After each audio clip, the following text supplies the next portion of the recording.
Noël, est-ce que tu peux me raconter une histoire? Avec plaisir, ma belle pouliche en chocolat. Viens-t'en. C'est prêt. Il était une fois Frima, un lieu enchanté et coloré où tout est possible. Un village si fabuleux que seuls ceux qui croient en la magie peuvent le voir. Le vrai de vrai village du Père Noël.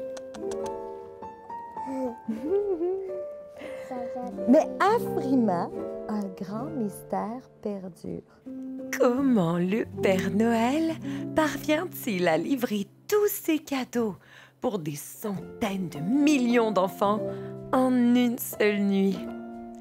Tout d'abord, il faut savoir que les lutins sont au cœur du bon déroulement de la nuit la plus magique de l'année. C'est en grande partie grâce à eux si chaque enfant trouve ses cadeaux sous le sapin à son réveil le 25 décembre. Les lutins s'unissent pour aider le Père Noël et chacun a un rôle bien précis. Une légende raconte même qu'à Frima, le plus beau cadeau que l'on puisse ouvrir, c'est son cœur. L'un des lutins les plus importants est un magicien qui se nomme Abracada, je m'en souviens pas. C'est moi! C'est un magicien exceptionnel. Si un jour tu le rencontres, fais attention, il se trompe souvent dans ses formules. Abracada, transformation! Abracada, changement! Mais pourquoi ça marche pas? Mais sans la magie d'Abracada, le Père Noël serait forcé de faire des milliers d'allers-retours avec son traîneau. Ça serait beaucoup trop long. Tu as bien raison, Abracada, je m'en souviens pas. Lunatique. Abracada, je m'en souviens pas, c'est tout d'abord tromper quelques fois de formule. Sac à trous! Non. Sac à puce! Sac à l'infini! Depuis, le sac contient tous les cadeaux. Et vous savez quoi? Ce que je préfère lors de la tournée du Père Noël, c'est de mettre du ronfle de dos sur les enfants trop curieux. Une seule goutte suffit et ces petits dormiront à point fermé. Comme ça.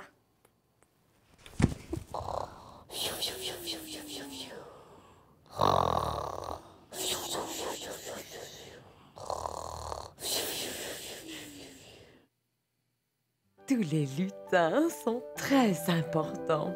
Le lutin postier timbré connaît les souhaits de chaque enfant par cœur.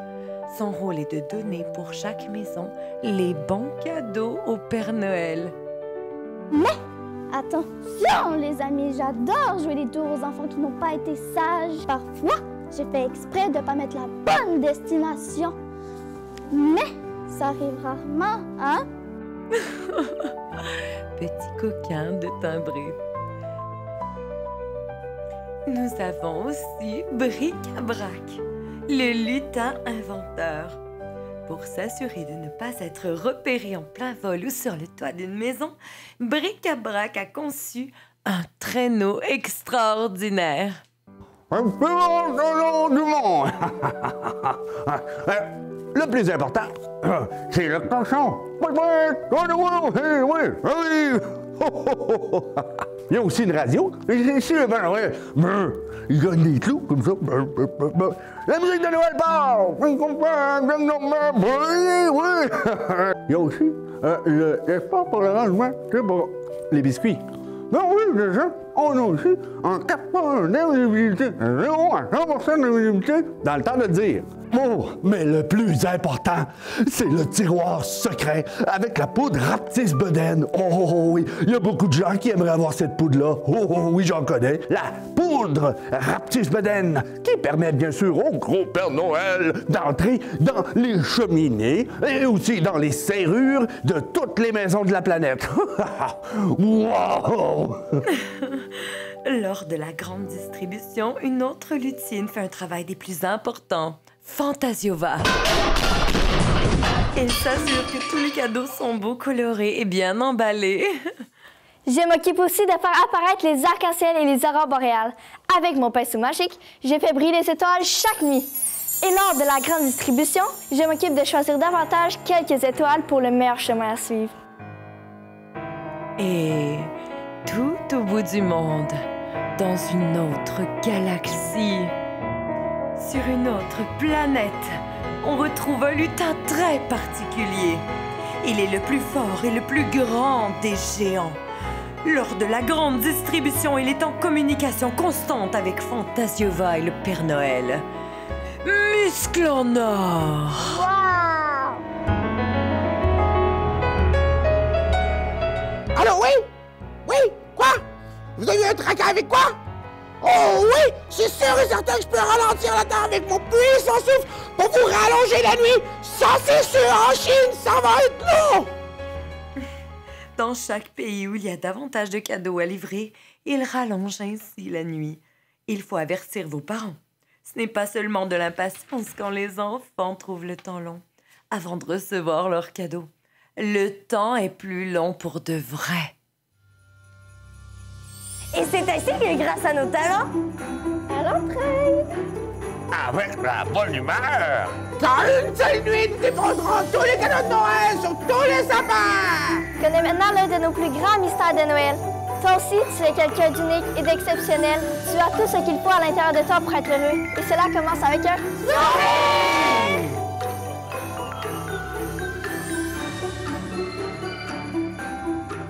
encore une histoire.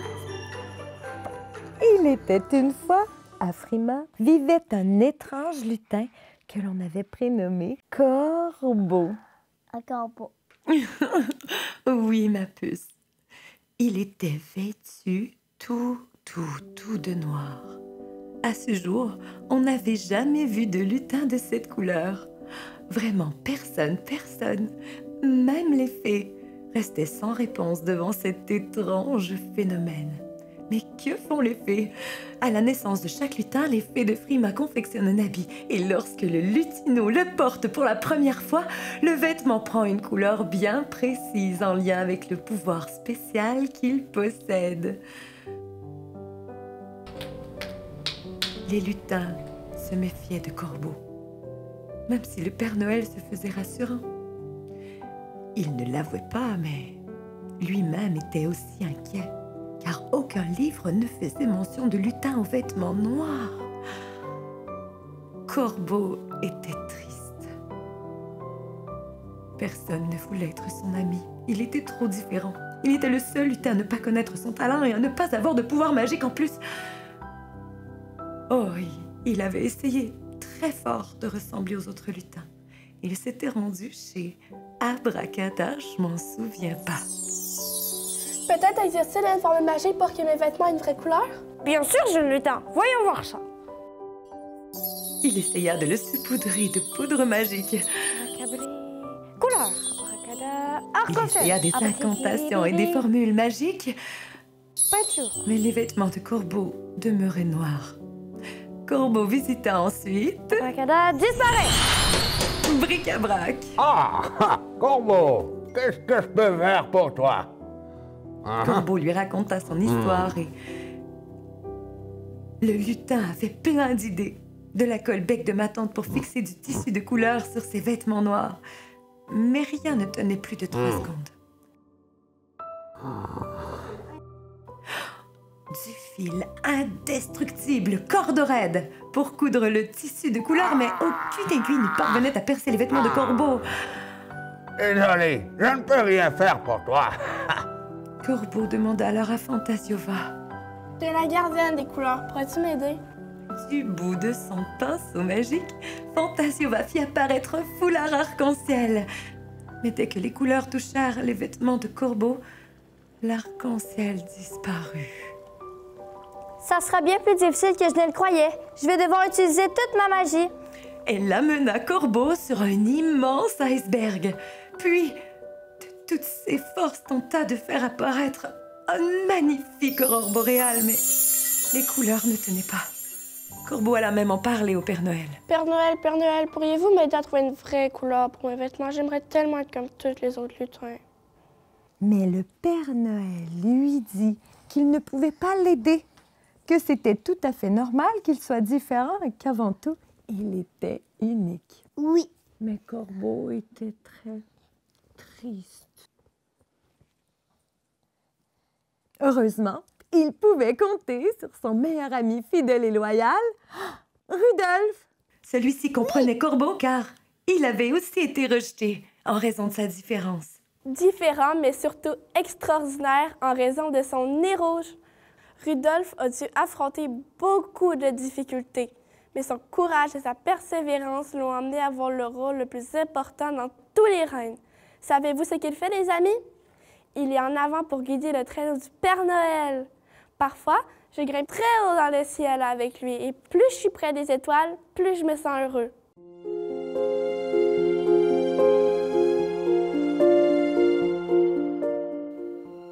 Le soir, dans sa chambre, Corbeau regardait souvent par sa fenêtre.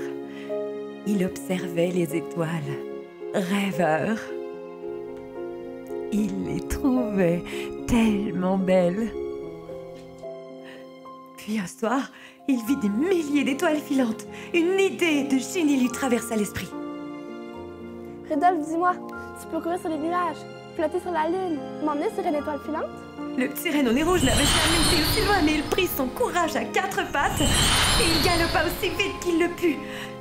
Corbeau s'approcha de la queue d'une étoile filante et récolta le plus de poussière d'étoiles possible.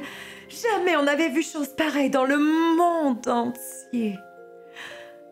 De retour sur Terre, Corbeau échappa de la poussière d'étoiles sur ses habits et son cœur se mit à battre. C'est alors qu'une fée apparut. Sais-tu, Corbeau, que tu es le tout premier lutin à pouvoir activer la poussière d'étoile? Même le Père Noël n'a jamais réussi. Tiens, ce livre contient tout ce qu'il faut savoir sur la poussière d'étoile. Mais personne n'a jamais réussi à le lire car les mots s'effacent dès qu'on l'ouvre. Peut-être qu'avec ton pouvoir, tu découvriras son secret. Dès que le livre toucha les mains de Corbeau, il s'éclaira. Corbeau comprit enfin quel était son pouvoir spécial. Maintenant, chaque fois qu'un enfant verra une étoile filante, il pourra faire un vœu. Et ses plus grands rêves se réaliseront. Toutes les maisons devraient être illuminées par de la poussière d'étoiles. Corbeau allait pouvoir donner un peu de poussière d'étoiles et de magie à chaque enfant. Et c'est ainsi que depuis ce jour-là, grâce à un petit lutin aux vêtements tout noirs, que toi aussi, tu peux faire des vœux quand tu vois une étoile filante. Non! Ben là, pourquoi non? C'est l'heure d'aller faire des dodos. Non! Non? Pourquoi non, non? Encore une histoire. Avec plaisir, ma belle pouliche en chocolat. Il était une fois, à Frima, un lutin qui était plus fort que tous les autres. Tellement fort qu'il pouvait jongler avec des icebergs. Tellement fort qu'il se servait de la lune pour jouer au ballon. Tellement fort que son souffle faisait tourner la terre. On l'appelait Muscle en or. Chaque matin, je me lève et je souffle très fort pour que le jour se lève. Et la nuit, à nouveau, je souffle pour que la nuit tombe. J'adore mon travail! Sauf quand Noël approche. Muscle en or se devait de continuer de faire tourner la terre chaque matin, chaque soir, jour après jour après jour, seul au bout d'une galaxie perdue sur sa planète au fond de sa grotte. Le temps pouvait devenir très long à la longue. Il essayait de se trouver des passe-temps, des passions, mais souvent, il imaginait tous les lutins rigolant ensemble en fabriquant des jouets au chaud dans la bonne humeur. Il se sentait si seul.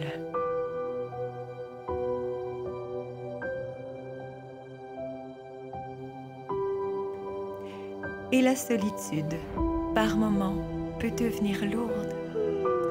J'aurais tant aimé être avec mes amis durant cette période de Noël. Tu sais, là où tout sent bon, tout goûte bon et tout est illuminé. Quand le Père Noël annonça le début de la grande fête des cadeaux, Muscle en or était très triste.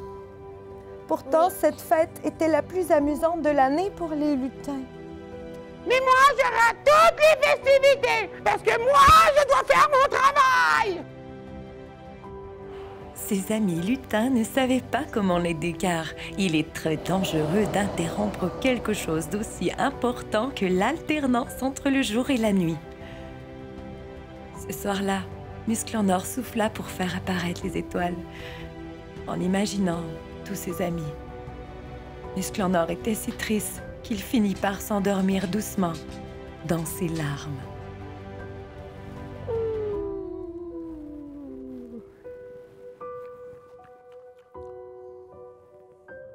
Oh non! Non! Non, non, non, non, non, non, non, non, non! Oh non! Oh non! Est-ce que je me suis endormi? Oh non, vite, vite, vite, vite! Je dois aller souffler pour que le soleil se lève! Mais malheureusement, rien ne voulut sortir de sa bouche. Il décida d'essayer de souffler de toutes les façons possibles. En se pinçant le nez, un doigt dans chaque oreille, même les fesses serrées pour ne pas qu'il y ait de fuite d'air. Rien ne fonctionnait. La Terre cessa de tourner pendant 3 jours. La colère s'empara alors de Muscle en or. Il prit la plus grande inspiration de toute sa vie. Quand il souffla, la planète se mit à tourner, tourner comme une toupie. 3 semaines passèrent en un claquement de doigts. Ses amis lutins s'inquiétèrent de ne pas voir revenir Muscle en or. Fantasio rassembla tout le monde. Je crois qu'il manque de la couleur dans le cœur de Muscle en or. Nous devons trouver une solution pour l'aider. Il a toujours été là pour nous, c'est à notre tour d'être là pour lui. Quelques jours plus tard, les lutins se rendirent à la grotte de Muscle en or. Le lutin fut ému de voir ses amis venir à sa rescousse. Essayez de régler mon problème sans vous déranger, mais j'y arrive pas! Il se sentait tellement bien. Fallait nous le demander, Muscle en or! Nous serons toujours là pour toi. Une envie de Comme ça a souffler toujours été s'empara là de pour Muscle nous. en or. Pour la première fois, nous n'avons pas d'invention pour t'aider. Tu sais, il n'y a rien de plus précieux que les gens qui nous aiment. Nous Les sommes tous là câlins de pour ses toi. amis lui firent ressentir une douce chaleur à l'intérieur de lui. C'est quoi qui va crever mon souffle? Alors il souffla pour que le soleil se lève. Maintenant qu'ils étaient tous ensemble, Muscle en or comprit qu'il était peut-être le plus fort de tous les lutins, mais que le plus grand muscle sera toujours Notre cœur.